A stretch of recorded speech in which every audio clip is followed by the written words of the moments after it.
in this comprehensive tutorial. The process of using Google Drive for desktop to automatically synchronize files from your computer to Google Drive is explained step by step.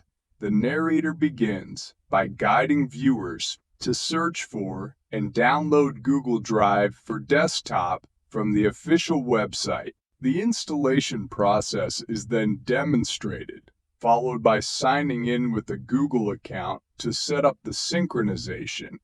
The importance of selecting specific folders for synchronization is emphasized to avoid backing up unnecessary data.